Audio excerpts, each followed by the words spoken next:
Hello, I'm Peter Bergman. This is my official YouTube channel. I'll be updating you with the latest news, so please subscribe to my channel.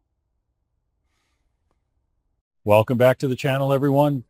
Today is an absolutely wild, unpredictable day in the soap universe, and we have some truly mind-bending developments to unpack together. Grab your strongest coffee and brace yourselves, because we are diving straight into the deep end of the drama right now. Okay? I literally cannot believe this. Can we please process this mess together? Might delete this later, but I seriously can't stay silent about this anymore. It is currently 3 a.m. My eyes are practically bleeding from staring at these timeline updates, and I just hit record because my sanity has officially left the chat. Look, I have survived a decade of this grueling, relentless narrative grind. I have sat through the most absurd plot twists, the most infuriating character assassinations, and the most baffling corporate musical chairs this show has ever thrown at us. But this is the absolute breaking point. Please tell me I'm not the only one losing my mind over this. We are witnessing an absolute lore-shattering climax that has completely hijacked my brain. Honestly, I am just dumping my unedited psychic damage onto the digital hive mind right now because I need the only circle that speaks this language to witness my existential collapse. Basically, let us rewind the tape for a second, because the sheer, unadulterated whiplash of this storyline is lethal. We were just looking at a total game changer for Lily Winters.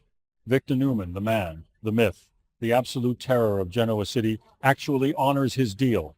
He regains control of Newman Enterprises and in a shocking display of following through, hands Chancellor over to Lily just like he promised. This is a massive victory. It is a major flex for Lily, who has been fighting tooth and nail for this moment. She is absolutely ecstatic, triumphant, and vibrating with power. She immediately runs over to Society to tell Kane Ashby the good news. Suddenly, she is looking him in the eye and asking him how he feels about stepping up and running the company for her. And Kane? Honestly, Kane was in the softest, most vulnerable era of his life. He was literally just sitting at Crimson Lights, having a deeply emotional conversation about Malcolm being discharged from the hospital today. Kane even had this beautiful, sweet dream about Lily. He was crying happy tears because his twins, Maddie and Charlie, just sent him a group text expressing their total approval and pride for what he did to help Malcolm. It is wholesome. It is pure. It is a low-key obsession of mine to see Kane finally getting some peace, family validation, and a massive corporate opportunity all at once. He was overwhelmed, touched, and highly motivated. But listen, this is Genoa City, and peace is basically a myth. While Kane is riding this incredible high and planning to meet Lily for lunch after her mysterious meeting with Victor, Victor is back at the Newman Ranch running a literal psychological prison camp. Look, Victor is currently holding this guy Matt hostage. Matt is practically begging just to take a shower. And Victor is orchestrating this rigorous, twisted test of sincerity. Victor finally lets the guy shower and get some new clothes, and Matt comes out feeling like a whole new person, wanting to know his fate.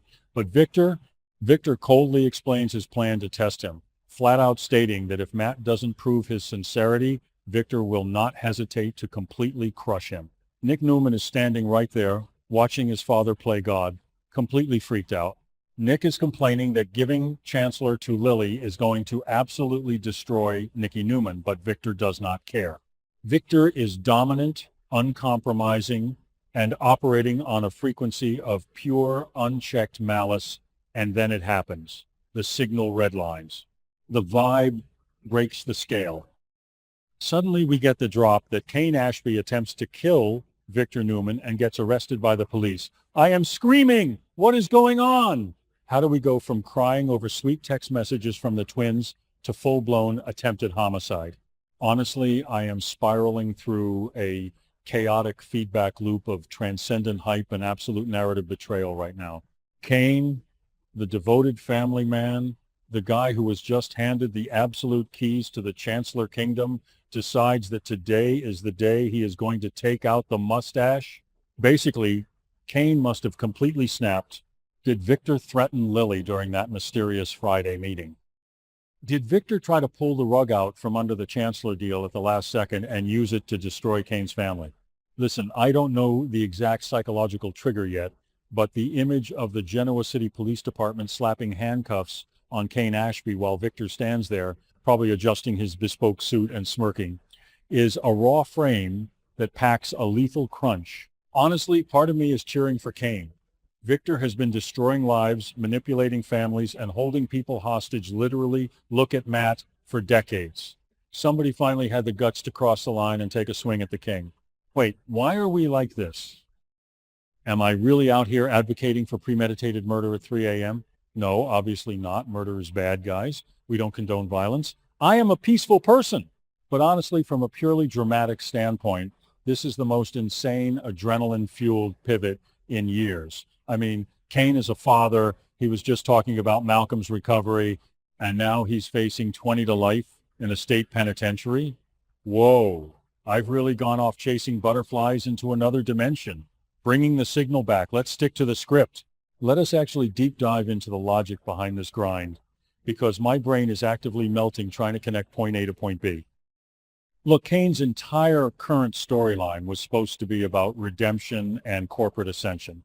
Lily trusted him. She chose him. This was his moment to prove he was a titan of industry and a reliable partner. But suddenly, he throws it all away in a fit of homicidal rage. Why? Because Victor Newman is a walking, talking trigger for generational trauma. Basically, Victor's treatment of Matt at the ranch proves that Victor is currently untouchable in his own mind. If Nick is openly questioning Victor's bizarre hostage-like treatment of Matt, Victor has completely lost the plot. So when Lily goes to that meeting, something catastrophic must have happened. Victor probably dangled Chancellor over her head, or maybe he threatened the twins' future. Kane, riding this intense high of protective family energy, probably saw red. Listen, Kane has always had a complicated history with corporate battles involving Chancellor and Newman. He has been manipulated, lied to, and pushed to the absolute brink before, but to actually attempt to kill Victor, that requires a level of psychological snapping that we haven't seen from him. I am picturing the scene right now, high-octane jump cuts, the police sirens wailing in the distance, shattering the quiet of the Newman ranch. Kane breathing heavily, the weapon dropping from his hands as he realizes that he just threw his entire life away in a single moment of blinding fury. The twins, Maddie and Charlie, who literally just sent him that supportive group text, are now going to get a phone call from the GCPD saying their father is locked up for trying to assassinate Victor Newman. Honestly, the tragic irony is suffocating. It is a total game changer, but at what cost? And let's talk about the arrest itself. The police arresting Kane when he attempts to kill Victor is a massive flex for the GCPD, who usually arrive 10 minutes after the drama is over and the villain has already escaped on a private jet. But suddenly, they are right there, slapping the cuffs on him in real time. Imagine Lily's reaction to this. She just handed him the keys to Chancellor. She was ecstatic, triumphant, and deeply trusting of Kane. Now, her chosen CEO is doing a perp walk on the evening news. This completely detonates the Chancellor deal. Will Victor take the company back? Will Nick use this violent incident to prove to Victor that giving the company to Lily was a massive mistake, thereby protecting Nikki's feelings? Basically, Kane just handed Victor the ultimate weapon to destroy Lily's victory. I am so mad at Kane for ruining this, but I am also so heartbroken for him. Wait, no, I'm furious. Actually, I don't know what I am. My emotions are completely fried and I am running on fumes. Look, while all this chaos is unfolding, Victor is still running his weird psychological tests on Matt. Victor is basically juggling a hostage situation, a corporate takeover, and a literal assassination attempt all in one afternoon. The man's schedule is absolutely insane. And Nick, poor Nick, is just trying to protect his mother, Nikki, from the emotional fallout of losing Chancellor. But now Nick has to deal with the fact that someone actually tried to murder his father again. Honestly, the Newman family dinner is going to be incredibly awkward this week. Pass the salt, Dad. Glad you didn't get murdered by Lily's new CEO today. It is absolute, unadulterated madness. I am literally shaking just thinking about the ramifications of this. This isn't just a plot twist. It is a seismic event that rewrites the entire landscape of the show. Kane Ashby, the devoted father, the loyal ally, the guy who was just crying in a coffee shop over his brother's recovery, is now an attempted murderer sitting in a jail cell. Basically, the writers just took our hearts, threw them in a blender, and hit puree. I need everyone in the comments to validate this madness. Please tell me you are also spiraling. I am going to try to get some sleep, but let's be real. I am just going to be staring at the ceiling, replaying Kane's arrest in my head on an endless, agonizing loop. This is my life now. Thank you for watching my video. I will be updating regularly with the latest news, so please remember to subscribe to my channel to support me.